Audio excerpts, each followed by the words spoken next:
I have a quiz question, and if anyone knows the answer, please raise your hand. I want to see. The quiz question is this. Name something that these people shared in common. St. Francis of Assisi, Charlemagne, King Ferdinand and Queen Isabella, Dante, Chaucer, and Shirley MacLaine. Any answers? Yes. Yes. Yes, they walked El Camino de Santiago.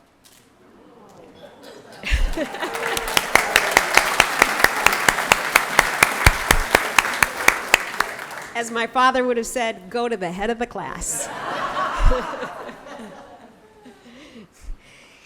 What is the Camino? El Camino de Santiago. Translated from Spanish, it means the road, El Camino, or the way, to Santiago. And Iago, I-A-G-O, is the Spanish name for James. And so Sant means saint. So translated, it is the way to Saint James, the apostle of Christ. And this is the way, this is a route, and once you arrive, there is a house of God that awaits you. It's right there on the wall. There is more than one way to get there. You can walk from Paris and then go south and hike along the Pyrenees. Or, if you choose, you might walk north from Lisbon. As in life, there are different ways to arrive at the same destination. The common denominator is distance. Most people who walk the trail cover upward from 400 miles by foot and might take approximately 6 weeks in which to do it. And this is what is considered a pilgrimage. So, starting at the beginning, who was the Apostle James? From the New Testament, we know that James had a brother, John, who was also a disciple of Jesus, and presumably they came from a family of means. That's because we know that their father, Zebedee, was well enough off to be able to hire a boatsman. And we know, too, that their mother, Salome, was ambitious. You remember when shortly before Jesus died, she asked that each of her sons might sit at either side of him in the kingdom? To which Jesus responded, "You do not know what you are asking. Are you able to drink the cup that I am about to drink?" And they said to him, "Lord, we are able." And true to his word, as it happened, James was the first disciple to be martyred. He was beheaded by sword in the year 44 AD. Tradition has it that as an apostle of the faith, he traveled as far as the Iberian Peninsula.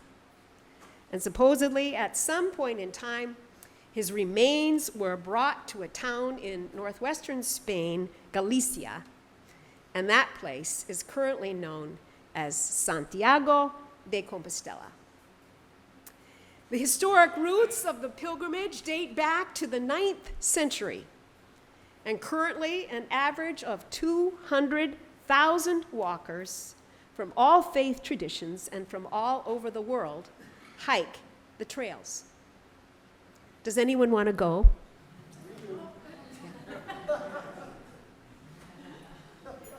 Dave and Dick are heading out on September 9th and are taking El Camino Portuguese. It's not easy. If you go on this pilgrimage, it's a guarantee that your feet are going to hurt. Maybe you will get calluses or bunions, corns or blisters, who knows. Strained muscles and sprains are not uncommon. Bad water or bad food along the way can easily cause diarrhea or vomiting. At times, you are more than likely to get soaking wet from walking in the rains. Rarely are you allowed to make reservations ahead of time for a place to stay, So if you are late and they are filled, you can't get in. Oh well. Remember, chances are you will not be allowed to remain at one place more than one night. And you must be on your way no later than 8 a.m. sharp. Don't expect McDonald's or Burger King's to dot the way. Oftentimes, Spanish tradition, restaurants do not open for dinner until 8:30 p.m. Do not expect privacy. A total stranger, male or female, may be sleeping 3 feet away from you on the next bunk. Bad breath and snoring cannot always be avoided.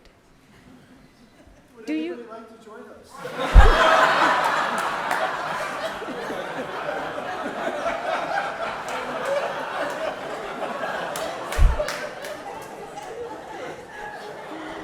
Believe it or not, I am going to join them. However, I am going to join the final week of the 6, 1 week only. So, before I was interrupted, I will have to tell you in confidence that one of Dick's doctors responded when he heard about this walk with a very understandable question. Not, "Are you nuts?" which he could have asked, but more politely, he asked Dick, "Can you get out of it?"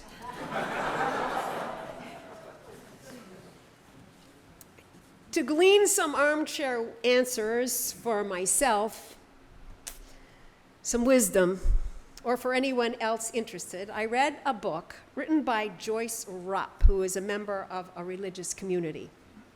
She made her trek at the age of 60, and she walked with a retired pastor who is 69. Some of you may recognize her name. She's written many books, but this one was entitled Walk in a Relaxed Manner, Life Lessons from El Camino. Essentially, what the pilgrim is trying to do is to pare life down to its bare essentials and to keep distractions at a minimum. No newspapers, no television, no emails to write, no calls to return, no meetings to attend. Is it sounding better? The to-do list is whittled down to primarily 2 objectives. 1, to arrive at Santiago de Compostela, the site of that grand cathedral you saw, and 2, to listen to what God is trying to teach you along the way. So, what are these teachings? Here they are, as learned by this writer. Lessons from the Armchair. First, I learned from reading the book that on the trail and off, it is best to keep expectations down to a minimum and to learn to go with the flow. As we always say to our youth on mission trips, GWTF, go with the flow. She expected that there would be porta potties along the way. She expected that the showers and toilets would be reasonably clean. She expected that finally arriving at the destination would be the highlight of her lifetime. Not so. She was sorry to have it end. But she discovered that as long as she clung to the notion of how life should be, she was setting herself up for disappointment and resentment. Citing the example of a fellow hiker, she tells the story of a woman who was so disgusted, so grossed out by the flies swarming around her food, that she wrapped up her sandwich and stormed off. 2 weeks later, they met this same hiker who had ordered a mug of hot chocolate. While taking a swig, she felt something in her mouth. She pulled it out and discovered that it was a cockroach. She tossed it aside and continued drinking. We know what can happen in our own lives when we hold fast to preconceived notions like, I am going to stay in my own home for as long as I live. We know. The lesson she learned is go with the flow because you have to. You can't always be in control. God, yes. You, no. Secondly, she discovered that she was much happier when she was intent on making the effort to practice patience. El Camino requires a lot of waiting. You have to wait to use the shower.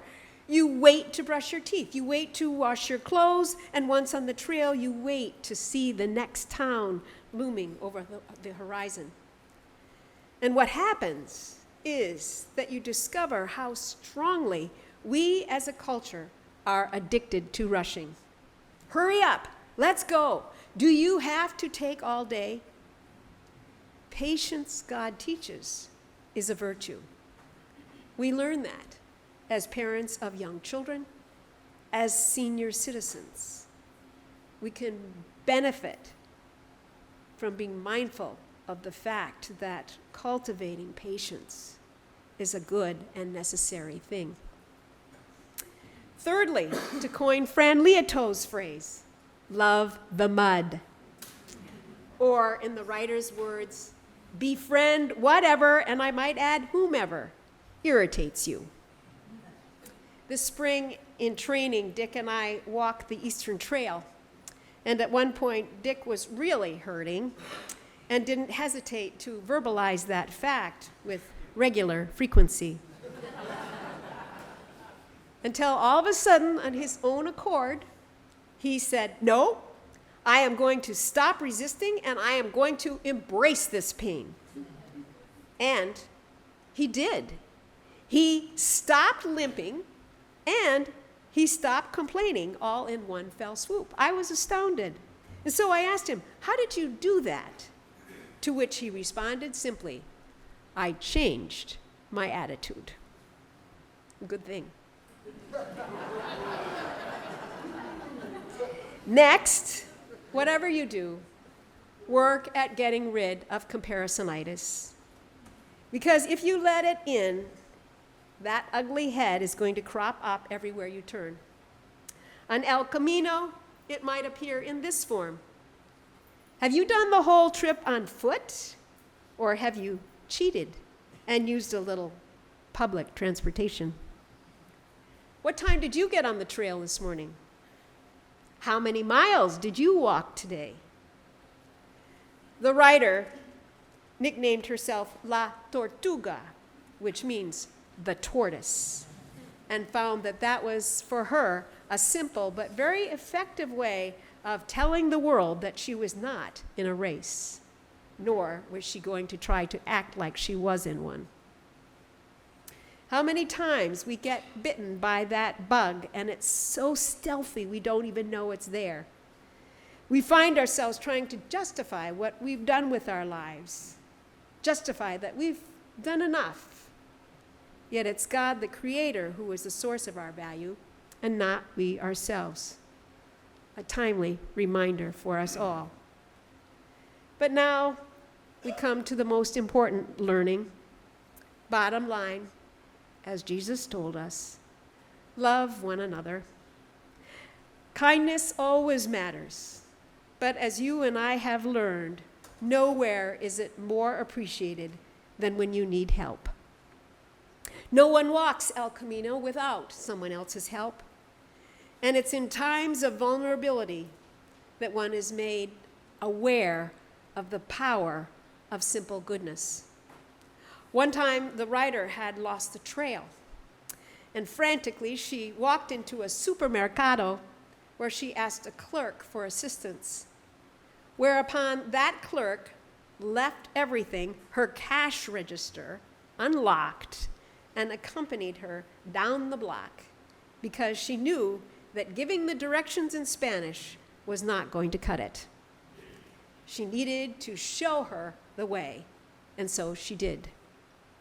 Again and again and again, the writer alluded to the fact that she had met angels unaware, total strangers, fellow trekkers of foreign tongue, responding just when she needed them most.